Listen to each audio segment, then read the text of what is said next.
So beautiful. Thank you. And such a perfect mantra, too. Yes, let's clap again. It's such a perfect mantra. So I'm continuing our series on prosperity. And the title's Just Say Yes. And I want to begin with something that happened more than 20 years ago. I get to say that now that I'm older. This happened more than 20 some years ago. My nephew, my sister's son, was around 10 years old. So that was a while ago. And I had given him this book, and it was about time travel. And we would read it together. He would read parts, and I would read parts. And I was getting really frustrated with this book because time travel, right? Like I just could not wrap my head around this idea. And the idea is, if I'm right, is that we only think time happens linearly. It does not really happen that way. Everything is already happening, which is like, no, I can't. Anyway, that's not how it works, right? So I was really frustrated with this. And so I tell my nephew, I'm like, I'm really frustrated with this. I don't understand it. How is this possible? And I'm not expecting an answer. My 10-year-old nephew, who is very precocious, says to me, Titi, which means aunt, it's just a theory. Wow. It's just a theory. That's what he says to me. It's just a theory. I'm like, oh, it's just a theory, right? So that's the thing is like you need the theory, right? You need the theory. It's the theory that, because with theory, what also comes? The praxis, the demonstration, the manifestation. And so I was thinking about that as I was thinking about the prosperity principle. Now keep in mind, we don't think of prosperity principle as a theory. What we know it is, it's a law. Isn't that beautiful? It's a law. That means whether you realize it or not, it's already happening, right? Gravity, what's it doing? It's doing it. Gravity is keeping us down, right? Unfortunately, it makes us sag too. But it keeps us grounded. We're not flying off into space.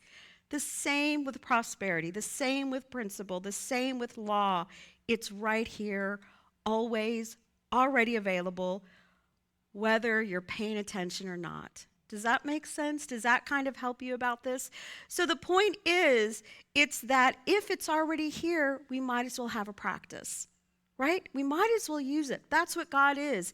It's an energy. It's a substance. It's not outside of us. As what I say before, it's not Michelangelo's God, which sometimes we need that God, right? Sometimes it's nice to think about that God touching your finger and giving you life. It is.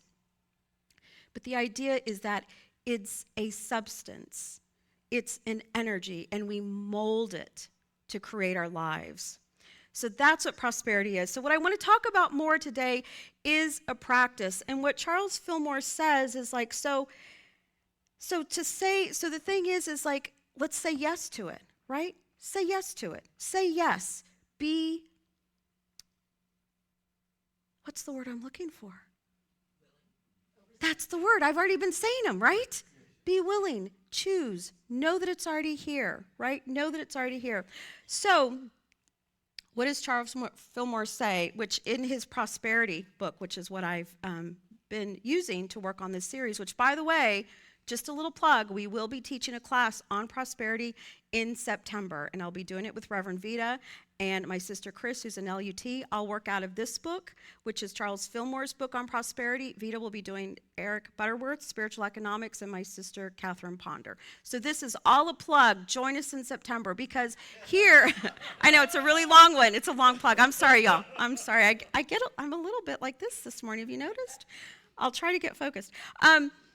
Because here's the thing, when you come, you get a piece of it. But when you come to class, you really get to work on it. And you get more the detail. And then you get people in that laboratory with you who are going to talk about it and think about it and work on it. So come to class. It's always where you get even more.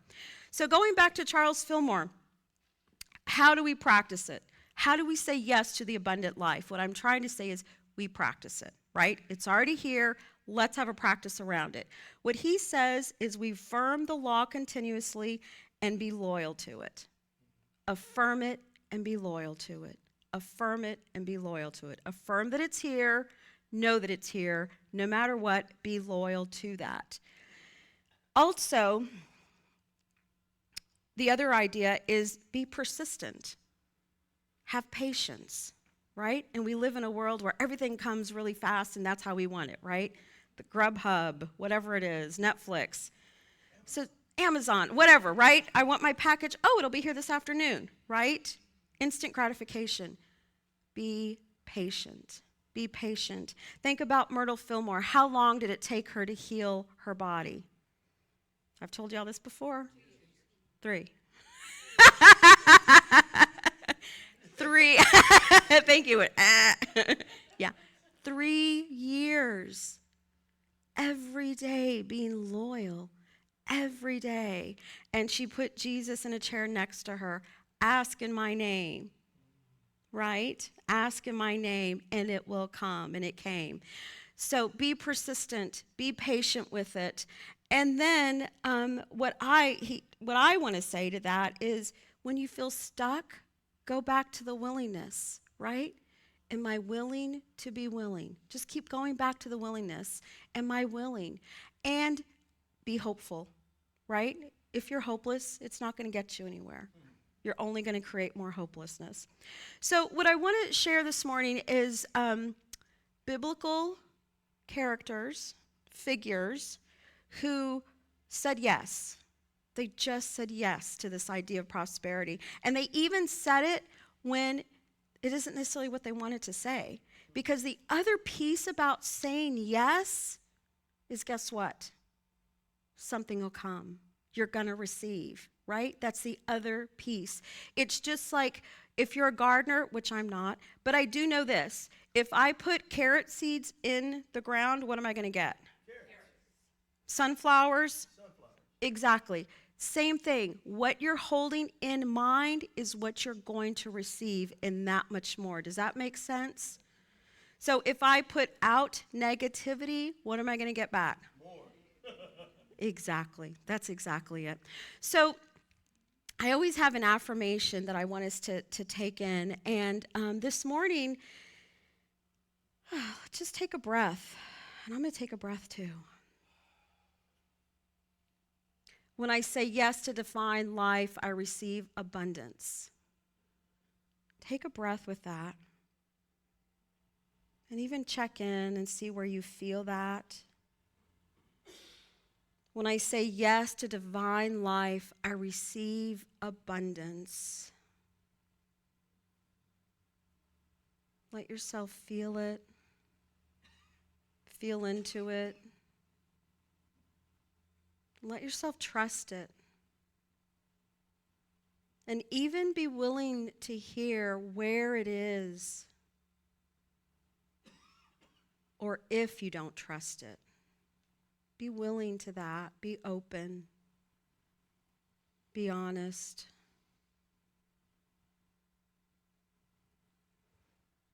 And I'll say it one more time. When I say yes to divine life, I receive abundance.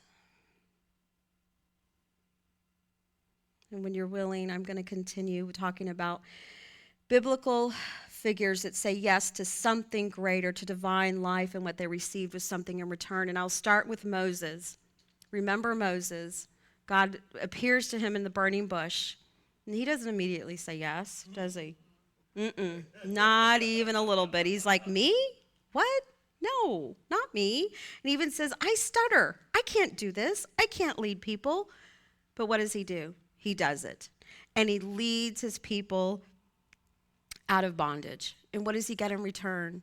A greater, deeper relationship with God, a greater, deeper relationship with the people that he's leading. And remember, he gets to fulfill his purpose because he did not like how his people were being treated. He did not like that they were in bondage to Egypt. He received something greater by just simply saying yes. He said yes, even when it didn't feel comfortable. The other one that I wanted to talk about is think about, this is one of my favorite stories, and I told Thomas I was going to talk about this. He's like, you talk about Ruth all the time. I was like, no, I don't. But I love Ruth. I can't help it. Keep in mind, when Naomi is Ruth's mother-in-law, and they're left bereft, right? They're left bereft. They have nothing.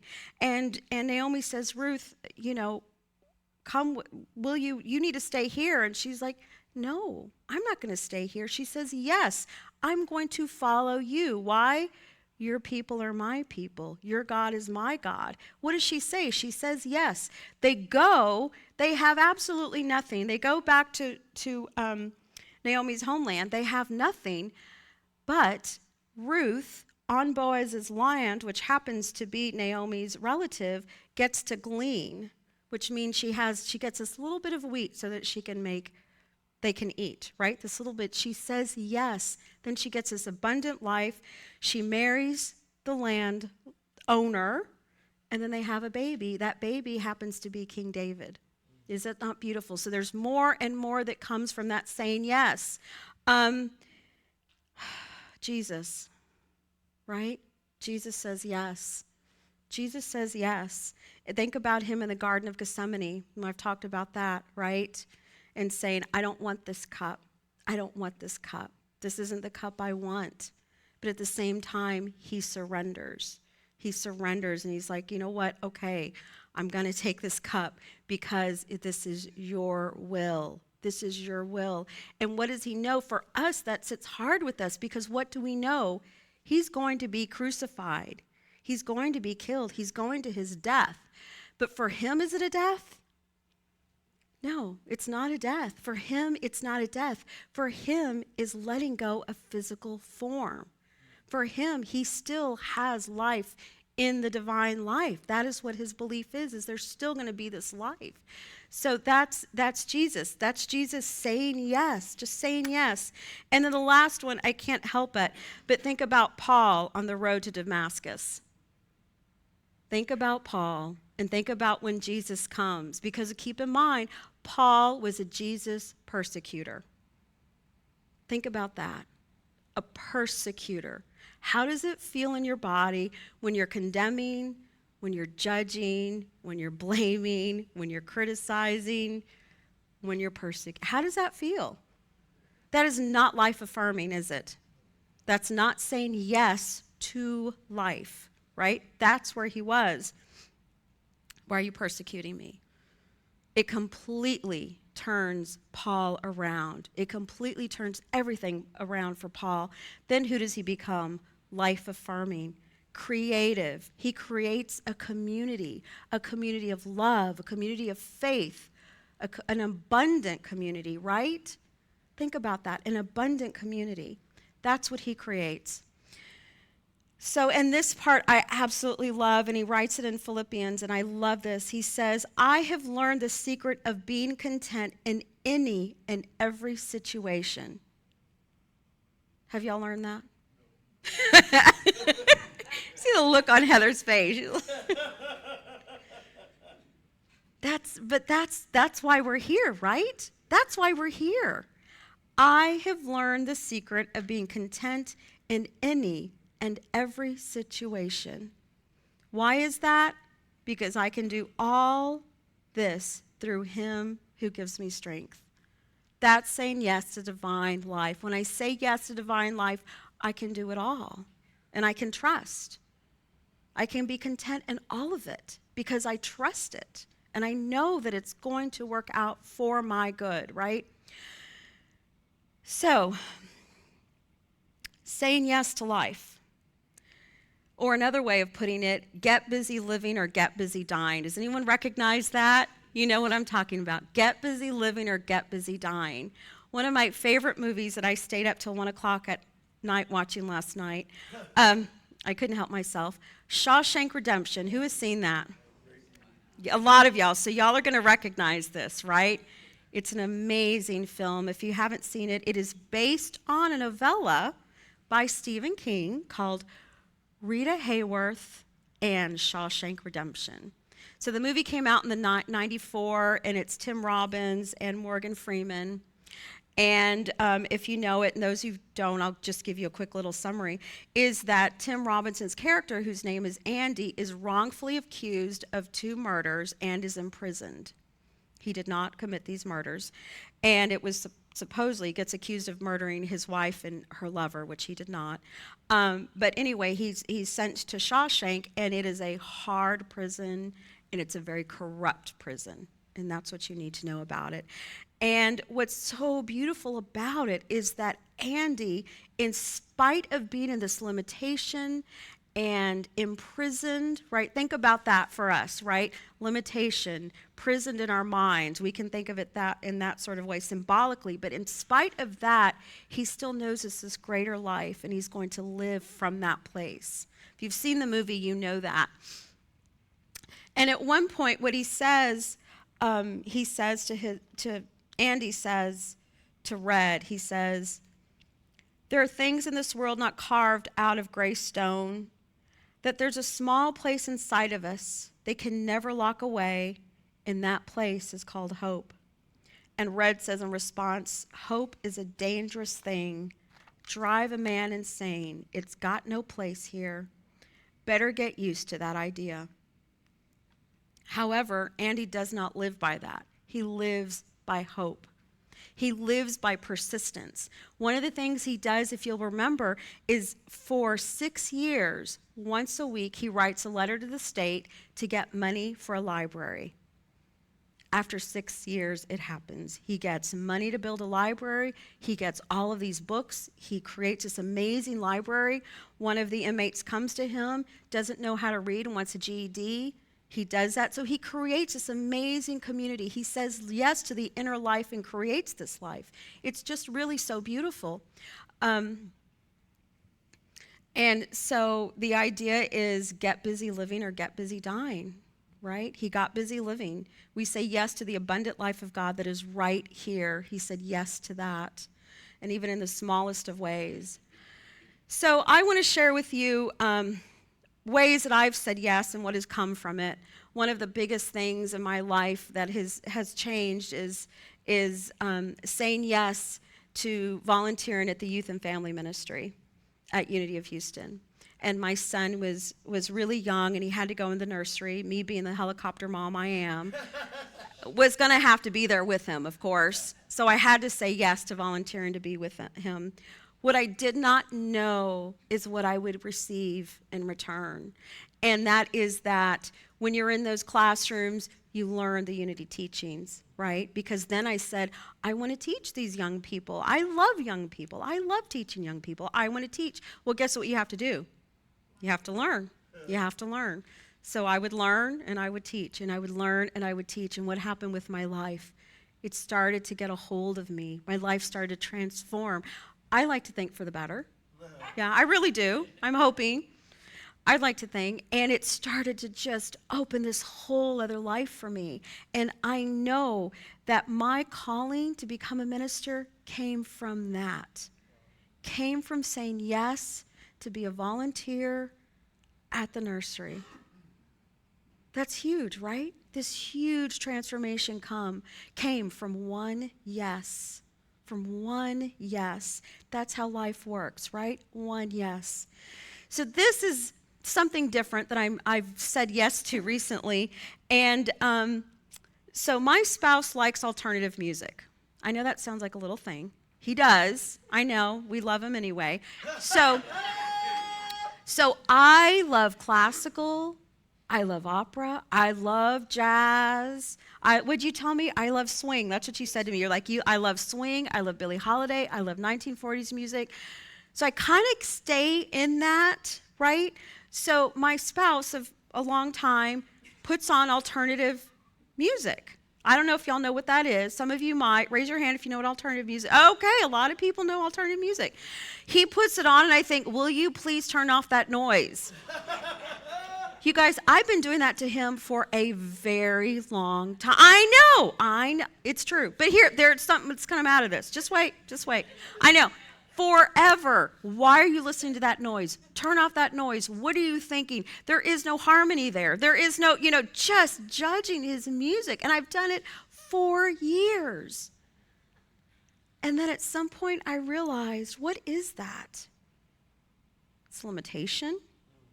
That's judgment, that's condemnation, that's all the things that I don't want to be, right? And if I'm going to come up here on Sundays and tell y'all I'm going to be open-hearted, I'm going to be open-minded, then I have to truly be it.